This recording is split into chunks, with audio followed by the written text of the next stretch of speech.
Mais uma pergunta aqui do público. Danilo pergunta para o senhor o que deve ser feito, o que o senhor acredita que deve ser feito para melhorar a mobilidade na cidade de São Paulo. Bom, fora aquilo que eu já falei, Sim. Né, que é produzir mais habitação no centro expandido e gerar mais emprego na periferia, que hoje está consolidado como ideia, como concepção, porque isso vai reduzir a necessidade de mobilidade nas cidades, principalmente por grandes distâncias. Eu não tenho dúvida nenhuma que nós temos que fazer um grande programa de corredores de ônibus na cidade. E eu acredito que esse programa de corredores tem que ser feito em caráter emergencial, tá certo? Nós não podemos querer sofisticar demais esse programa de corredores, né? Todo mundo se fala muito de fazer corredores com ultrapassagem, fazer corredores mais sofisticados. Eu acho que uma outra situação talvez isso possa acontecer, mas nós vamos fazer corredores como foi o corredor da Rebouças, por exemplo, e da Consolação.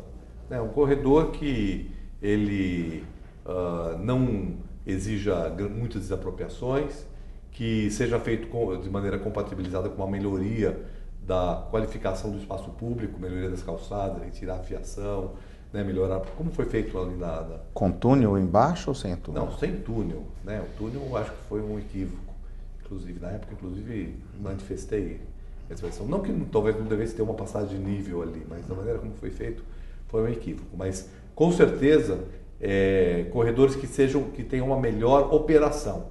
Ter melhor operação significa você não ter várias linhas entrando no corredor. O corredor operado com veículos de preferência biotriarticulados, que circula de ponta a ponta no corredor.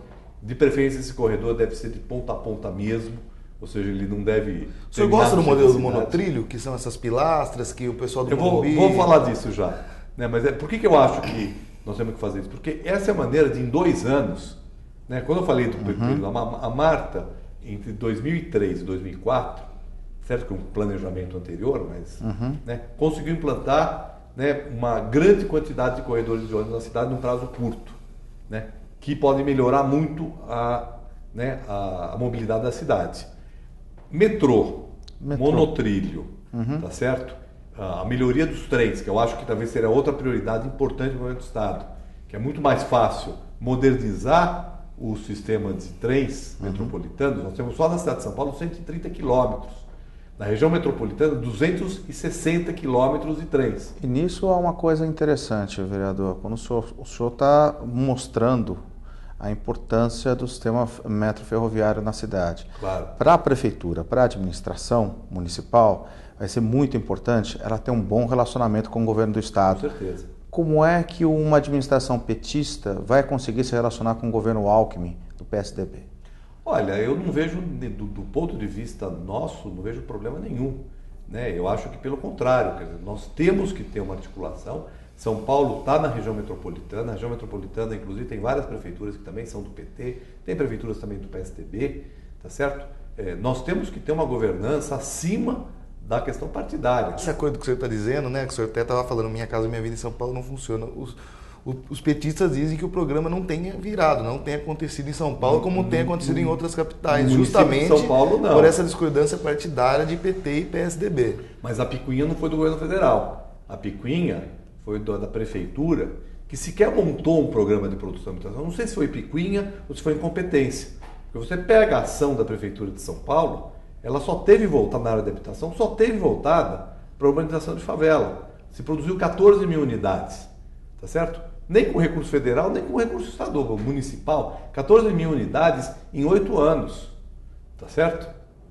Eu diria que a prefeitura de São Paulo despejou mais gente nas urbanizações de favela por obras públicas e até em coisas absurdas como foi a demolição do edifício Mercúrio. Ela gerou mais necessidade habitacional do que ela produziu unidade nova. Então, o problema é da prefeitura de São Paulo, que não sei se por incompetência, porque não conseguiu montar um programa de produção de unidades habitacionais, ou por picuinha, não recebeu. Mas, vereador, o Parque Dom Pedro já se pensava em reurbanizá-lo na época do governo Erundina. Não, mas uma coisa é urbanizar o Parque Dom Pedro, Outra coisa é demolir edifícios construídos ali, que inclusive, no caso, o edifício Mercúrio estava em uso com 120, por volta de 120 moradores. Eu tenho até foto do dia do despejo, posso mostrar para vocês, apartamentos reformados, inclusive, em boa condição de uso. Né? Mas aí a prefeitura tomou uma decisão de demolir o São Vito, né? Como os dois conjuntos, os dois prédios foram construídos na época com uma mesma estrutura.